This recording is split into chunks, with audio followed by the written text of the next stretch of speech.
Augustus Caesar was the most powerful man on earth. He had crushed Mark Antony. He had watched Cleopatra die rather than walk in chains in Rome. He had turned a 500-year-old republic into a personal empire and given himself a name that meant the revered one. In 30 BCE, when he absorbed Egypt into the Roman Empire, there was not a single kingdom from Britain to Babylon that seriously considered defying him.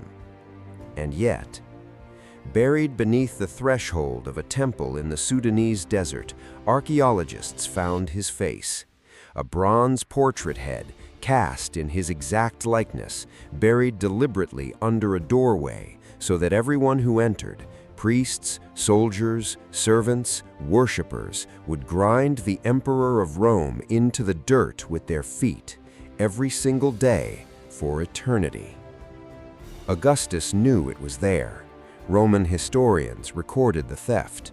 He knew exactly which queen had taken it, exactly which city it was in, exactly what she had done with it. And he did nothing, because he couldn't.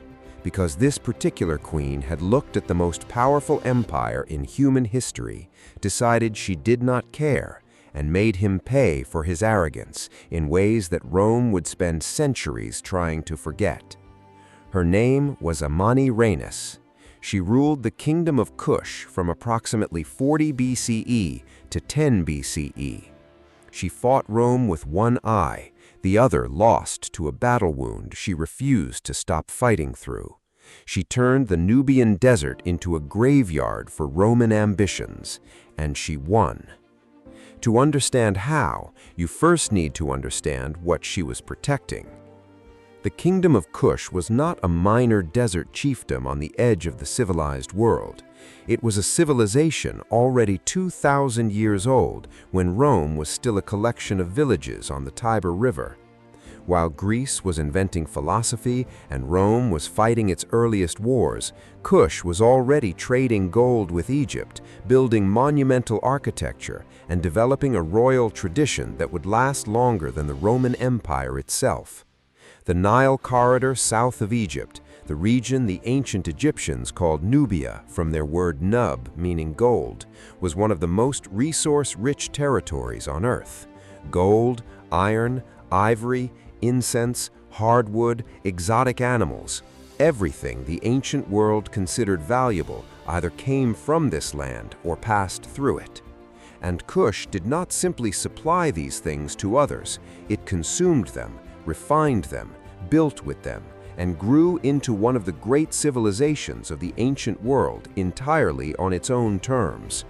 By the time Rome arrived on its northern border, the kingdom's capital at Meroe had been a major city for over 4 centuries. It had iron furnaces running on an industrial scale. It had palaces, temples, bathhouses, and a royal necropolis of over 200 pyramids, more pyramids than exist in all of Egypt, rising from the desert in the Sudanese interior, most of them still standing today, most of them unknown to the wider world. And it had something Rome had never encountered before, a warrior queen who answered to no one.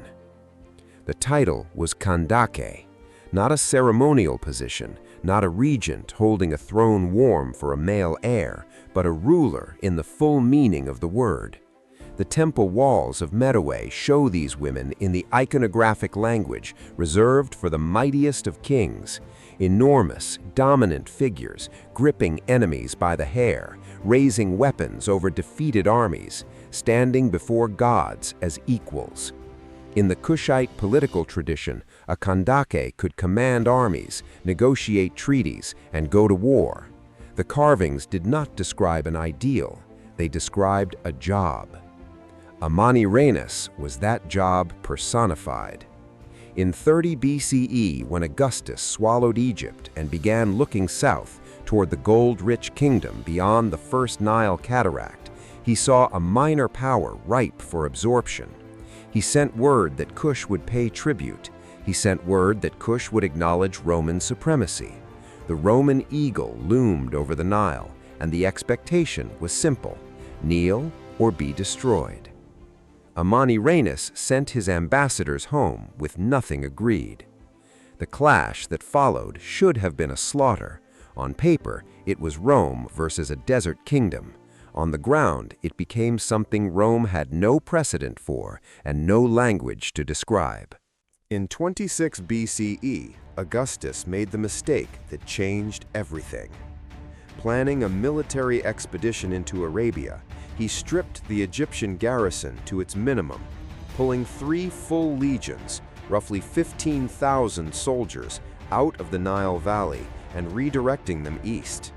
He left the southern frontier defended by skeleton forces. He assumed the Queen of Kush would not notice or would not dare. She noticed, and she dared.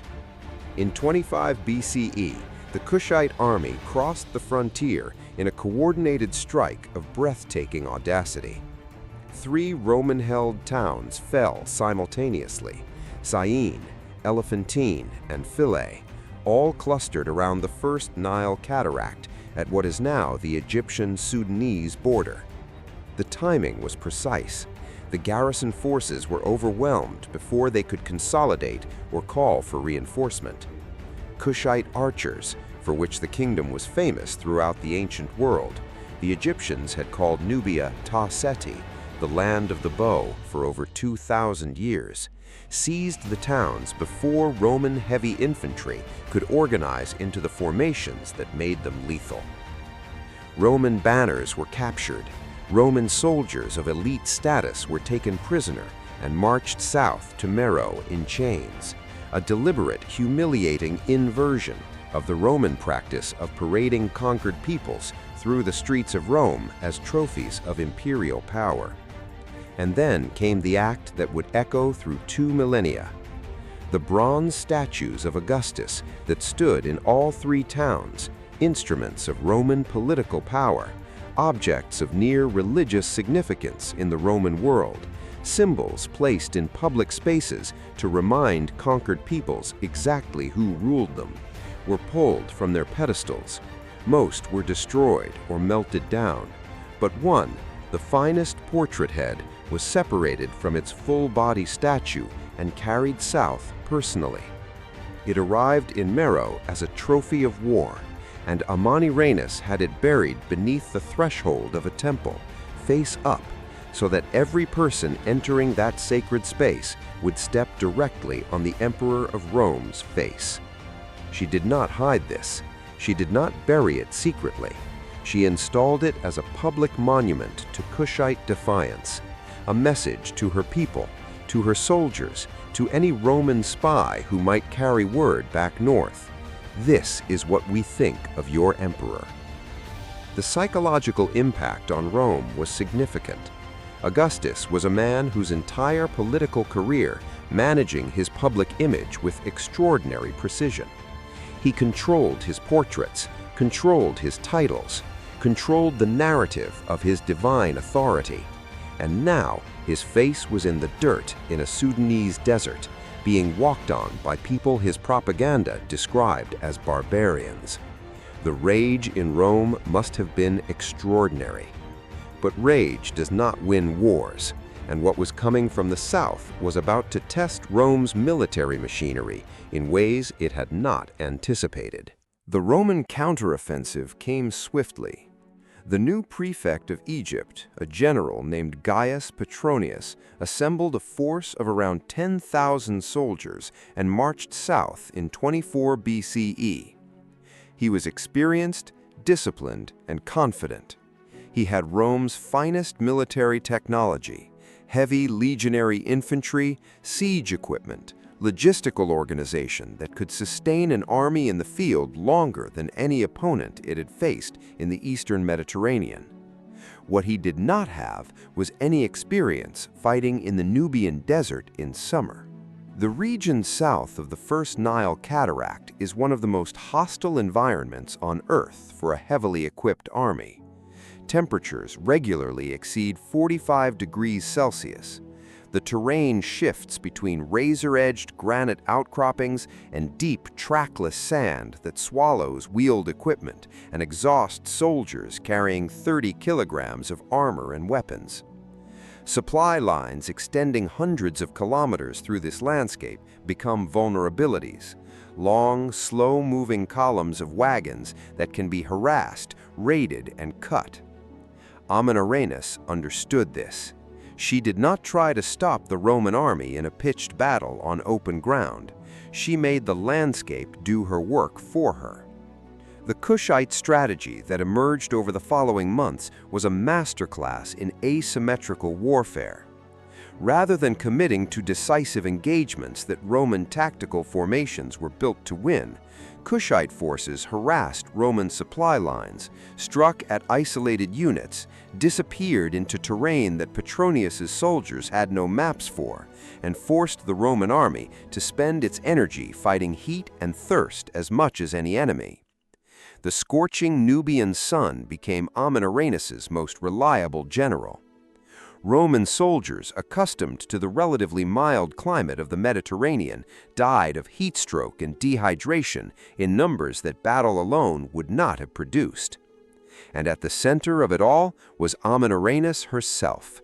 She did not command from a palace. She was in the field. Ancient sources describe her presence among her troops during the campaigns of this period, and it was during this fighting that she sustained the wound that cost her an eye. She did not withdraw to recover. She did not hand command to a subordinate. She kept fighting. Her soldiers watched their queen continue to lead with half her vision gone, and the effect on morale was exactly what you would expect. The Romans had a specific word for military courage displayed in the face of injury: virtus. It was one of the highest values in their martial culture. And here was a woman, a category Roman military culture had no framework for on a battlefield, demonstrating it so completely that even Roman historians, writing from the perspective of the losing side, recorded her presence in the field with something approaching reluctant admiration. The Romans won their direct engagements. Roman legions in formation were simply superior in open battle, and this did not change. He pushed deep into Kushite territory, and in 23 BCE reached Napata, the old royal capital, the city where Kushite kings had been crowned for centuries, the spiritual heartland of the kingdom, even after Meroe became the administrative center. He burned it. But Amanirenas was not in Napata when it fell. She had already moved south with her army intact. And Petronius, standing in the ashes of a city that was no longer the real seat of power, at the end of a supply chain stretched to its absolute limit, looked south toward Meroe and understood that he could not go further. He built a fort at a place called Primus, left a garrison, and turned north. 1 year later, the garrison at Primus was under attack. Amanirenas had watched Petronius withdraw, waited for the main Roman force to clear the region, and then hit the fort he had left behind. Petronius had to march south again in 22 BCE, relieve a garrison fighting for its survival, reinforce the position, and confront the same strategic problem he had faced before. He could win every engagement and still not win the war. Every mile further south stretched his supply lines thinner. Every month in the field cost Rome money, soldiers, and political capital that Augustus needed elsewhere. The desert was eating the Roman army, not in one dramatic battle, but in the slow, grinding way that campaigns in hostile terrain eat armies: attrition, disease, exhaustion, the death of 1,000 small disasters that never make it into the official histories, but show up in the treasury accounts and the recruitment rolls and the letters home that stop arriving. Rome had met its meat grinder, and the woman running it had one eye and no intention of stopping. The stalemate was now undeniable. Rome controlled the battlefield, but not the war. Kush controlled the war, but not the battlefield. Neither side could deliver the decisive blow that would end it. And in 22 BCE, Amanirenas made the move that demonstrated she understood strategy at a level that went far beyond military tactics. she sent ambassadors directly to Augustus Caesar, not to Petronius, not to any regional Roman official, to the emperor himself on the island of Samos in the Aegean Sea, where he was managing the eastern portions of his empire. This was an extraordinary diplomatic confidence. By bypassing every level of Roman provincial administration, Amanirenas was presenting Kush as a sovereign equal, a state negotiating directly with the Roman state, not a defeated territory appealing to a conqueror for mercy.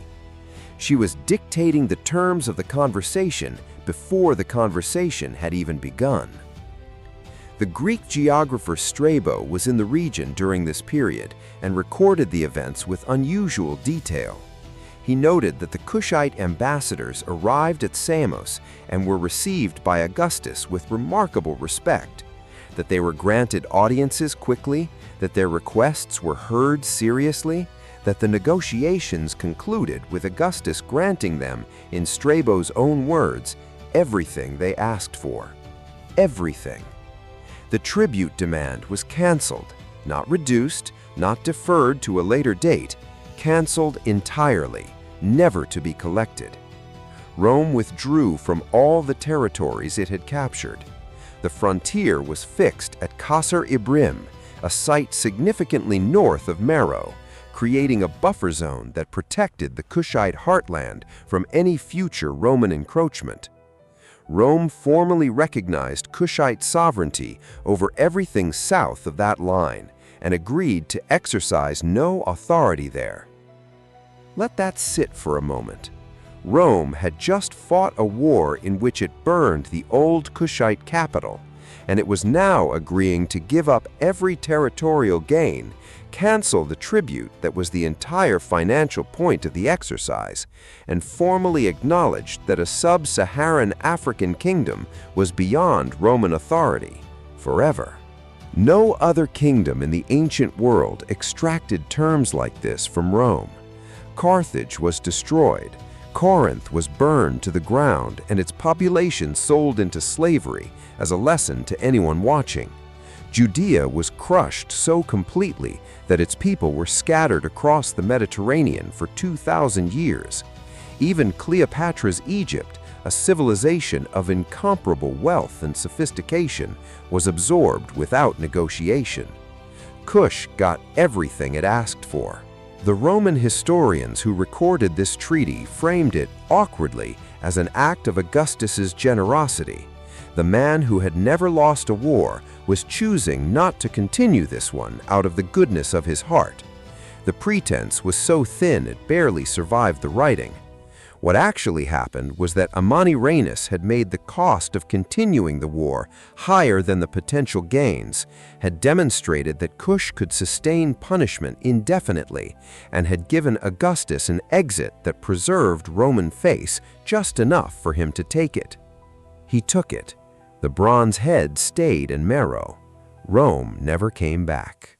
Amanirenas disappears from the written record shortly after 22 BCE.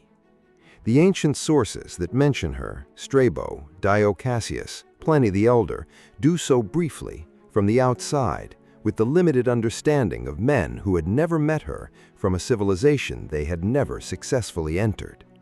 Strabo describes her as a masculine sort of woman, blind in one eye.